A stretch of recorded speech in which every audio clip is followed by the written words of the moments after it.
నమస్తే అమ్మా. నమస్తే. మీ పేరమ్మా? ప్రమీల. ఏం చేస్తుంటారు? ఇదే వ్యాపారమా? ఇదే వ్యాపారం. ఎన్ని సంవత్సరాలు చేస్తున్నారు సుమారుగా? ఇప్పుడు 17-18 ఏళ్ళు అవుతుంది. ఎన్నేళ్ళు? 17-18 ఏళ్ళు 17-18 సంవత్సరాల నుంచి చేస్తున్నాం. ఇక్కడే బస్ స్టాండ్ సెంటర్లోనే ఉంటారు. అవును, ఇక్కడే ఉంటారు. మరి ఎలా ఉందమ్మా, వీళ్ళు కూటమి ప్రభుత్వం వచ్చిన తర్వాత ఇప్పుడు ఫ్రీ బస్సుని అమల్లోకి తీసుకొని వచ్చారు కదా, ఏమనుకుంటున్నారు ఈ ఫ్రీ బస్ గురించి మీరైతే? సంతోషంగా ఉన్నారు జనం అందరూ. ఎందుకంటే ఒక నసరాపేట పోయి రావడానికి 200 ఛార్జీ అవుతుంది. రాను 70, పోను 70, మళ్ళీ పల్లెటూరు నుంచి వస్తే ఒక 30-40 అలా 200. ఇప్పుడు మహిళలకి వెళ్ళిపోయాక ఇది చాలా మంచి పని చేశారు. చాలా మంచి పని చేశారు. అంటే పక్క రాష్ట్రంలో తెలంగాణలో చూసాం, సీట్ల కోసం ఆడవాళ్ళు గొడవ పట్టాలు ఇలాంటి అలా ఏం లేదు. ఫ్రీగానే వెళ్ళిపోతున్నారు. మామూలుగా ఎప్పుడొచ్చే బస్సులే వదిలారు, ఎప్పుడొచ్చే జనం వెళ్తున్నారు. అదిగో చూడండి, అక్కడ అడావుడేమి లేదు. ఫ్రీ బస్ పెట్టారని మహిళలంతా ఇంకా ప్రయాణం చేయడానికి సిద్ధమైపోయారా? అవును, ఆయన సంతోషంగా ఇప్పుడు జాబులకు వచ్చే వాళ్ళకి, టైమింగ్స్ దగ్గర చిన్న చిన్న ఊళ్ళు పోయే వాళ్ళకి అందరూ ఫ్రీగా ఉంది. దీంట్లో గొడవలు లేవు, ఎవరు టెన్షన్ లేవు, బాగానే ఉంది. అంటే ఇంతకుముందు ఎన్ని బస్సులు అయితే ఉన్నాయో, మనకి తిరిగే బస్సులు ఉన్నాయో అవే బస్సులు ఉన్నాయా? ఫ్రీ బస్సులు పెట్టించాక తగ్గారా కొన్ని? తగ్గలు అన్నీ అదే బస్సులు వదిలారు. ఇవ్వాలి కదా, అదే ఎన్ని బస్సులు ఉన్నాయి అన్నీ బస్సులు వదిలారు. జనం అడవుడు ఏం లేదు. మామూలుగా ఎప్పుడు ఎలా వెళ్తారో అలాగనే వెళ్తున్నారు. రద్దీ లేదు కదా. మరి ఏమేమి అడుగుతున్నారమ్మా బస్సు ఎక్కిన తర్వాత మహిళలకి? ఏమేమి అడుగుతున్నారు? ఏదన్నా ఒకటి, ఆధార్ కార్డు కానీ, రేషన్ కార్డు కానీ ఏదన్నా ఒకటి చూపిమ్మను, అంతే. అసలు ఏ టెన్షన్ కూడా లేదు. ఎవరు ఇంత మటుకి నిన్నడానికి చూస్తున్నాను నేను, సాయంకాలం నుంచి అబ్జెక్షన్ ఏం లేదు.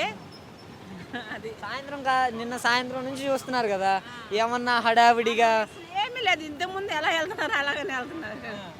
హడావిడి బస్సు పెట్టారని మహిళలు ఎక్కువగా రావడం, తరలి రావడం అట్లా ఏం లేదు. కాకపోతే ఆటోల వాళ్ళు బాధపడుతున్నారు, జనం ఎవరు ఎక్కట్లేదని. అది మాత్రం మహిళలకి అమలు చేస్తానన్నాయి, ఎంతవరకు అమలు చేయగలిగారు? ఏమేమి అందుబాటులోకి వచ్చాయి పథకాలు ఇప్పటికైతే? చాలా అందుబాటుకు వచ్చినాయి కదా. అంటే నిదానంగా చేసుకొస్తున్నారు. ఒక్కసారి చేయలేం కదా ఎవరమైనా, వాళ్ళు చూసుకోవాలి కదా అన్నీ. మహిళలకు చాలా హెల్ప్ చేస్తున్నారు. ఇప్పుడు ఫ్రీ బస్ వదలడమే ఒక వరం అనుకో, ఒక వరం మహిళలకి. ఎందుకంటే ఎటు పోవాలన్నా ఆటోలు 40, 50, 100 అట్లా అది తగ్గినాయి కదా. ఏ టైం పోవాలన్నా అడవుడిగా చేతిలో రూపాయలు లేకపోయినా వెళ్ళిపోవచ్చు ఎక్కడికి వెళ్ళాలన్నా. అంటే కాదండి, ఇంతకుముందు అంటే ఇంట్లో హస్బెండ్ ఒక మాట అంటే ఇంకా అలిగి వెళ్ళిపోతారు, తల్లిగారింటికి ఉచిత బస్సు పెట్టారని కొంతమంది మాట్లాడుతున్నారు, పబ్లిక్ ట్రోల్ చేస్తున్నారు. అట్లా ఏముండదు. వెళ్ళాలనుకుంటే డబ్బులు పెట్టుకొని వెళ్తలేదా ఏంది? ఇవన్నీ ఇంతకుముందు ఇప్పుడు అంటున్నారు కదా అలా అని. ఇంతకుముందు పోయిన వాళ్ళ పరిస్థితి ఏంది? పోకుండా అట్లా ఆగిపోయారా?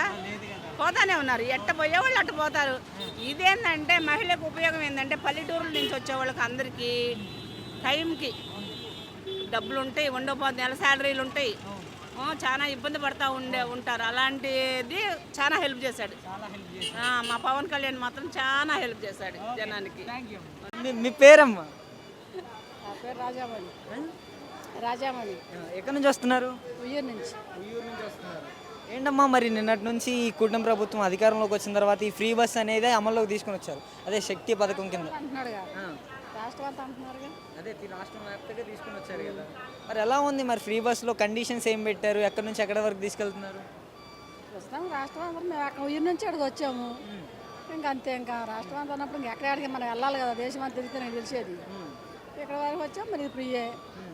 అది ఆధార్ కార్డు కానీ, వాటర్ కార్డు కానీ, రేషన్ కార్డు కానీ, మూడిట్లో ఏదన్నా ఓకే. అంటే జిల్లా వరకు చూస్తున్నారా లేదా రాష్ట్ర వ్యాప్తంగా ఆంధ్రానా కాదని చూస్తున్నారా? రాష్ట్రం వరకు జిల్లానా ఆంధ్ర అనేది మాకు తెలియదు అవన్నీ.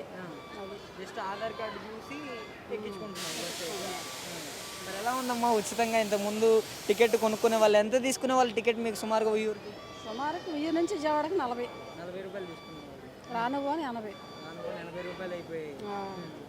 మరి ఇప్పుడు ఎలా ఉంది ఉచితంగా డైలీ? ఒకవేళ మీకు డైలీ ఉద్యోగం చేసుకున్న వాళ్ళకైతే డైలీ 80 రూపాయలు సేవ్ అవుతున్నాయి ఈ ప్రభుత్వం వల్ల. బాగానే ఉంది. అంత మంచిగానే ఉందా? మంచిగానే ఉంది. ఇంకా వీళ్ళు చెప్పిన హామీలు కూడా అందుతున్నాయమ్మా. కొన్ని పథకాలు చెప్పారు, సూపర్ 6 అని. మరి ఏమేమి అందుబాటులోకి వచ్చాయి మీకు? వచ్చి బస్సులో వచ్చినాయి, పెన్షన్ ఒకటి ఇస్తున్నారు, ఇంకా వచ్చినాయి ఒకటి అమల్లోకి ఇస్తున్నారు. తర్వాత అనేది అన్నమాట ప్రకారం అయితే ఇప్పుడైతే బస్సు అయితే రిలీజ్ చేశారు. ఎలా ఉందమ్మా మరి మీకు ఇప్పుడు ఈ ఉచిత బస్సు పెట్టిన తర్వాత ఎలా అనిపిస్తుంది? బాగానే ఉంది. మంచిగానే ఉంది. గ్యాస్లు ఇవి కూడా అందుతున్నాయమ్మా మరి? వస్తున్నాయి, గ్యాస్ సిలిండర్ కూడా వస్తుంది. చదువుకునే పిల్లలు ఏమైనా ఉన్నారమ్మా ఇంట్లో? లేరు. వాళ్ళకి వేసారు డబ్బులు, వాళ్ళకు కూడా డబ్బులు వేసారు. వేశారు. ఈ మూడు ఇచ్చారు అమల్లో ప్రస్తుతానికి. అది ఇప్పటి వరకు అయితే ఇబ్బంది ఎలాంటి లేవు, ఇబ్బంది లేదు. అన్నీ అనుకున్నాడు చేశారు, ఇస్తున్నారు. అది ఓకే. ఇంతకుముందు మరి ఈయన జగన్ గారు కూడా పరిపాలించారు కదా, ఆయన ఉన్నప్పుడు ఏమన్నా ఇలాంటివి మీకు మహిళలకు ఉపయోగపడే తగులు వాళ్ళదిలే. అంటే మహిళలకు ఉపయోగకరంగా ఏమన్నా పథకాలు ఏమన్నా తీసుకొని వచ్చారా ఆయన? కొన్ని ఇచ్చారు, కొన్ని అవి కాడ 18 సంవత్సరాలకు వేసారు కదా డబ్బులు, అవి వచ్చినాయి అంతే. ఇంకంత మించి ఏం రాలేదు అంతకుమించి ఏం రాలేదు ఇంకా. పిల్లల డబ్బులు. ఓకే, ఇప్పటికైతే అలా ఉంది. మీకు ఎలా అనిపిస్తుందమ్మా? మీరు ఎక్కడి నుంచి వస్తున్నారు? అంతే కదా, మేము కూడా ఉయ్యూరు నుంచి వస్తున్నాం. మీరు కూడా ఉయ్యూరు నుంచే వస్తున్నారు. మరి ఎలా అనిపిస్తుందమ్మా ఈరోజు ఉచిత బస్సు మరి ఎక్కారా? చాలా హ్యాపీగా ఫీల్ అవుతున్నాం. మంచిగా ఉంది, మంచి జర్నీ జరిగింది, బాగుంది.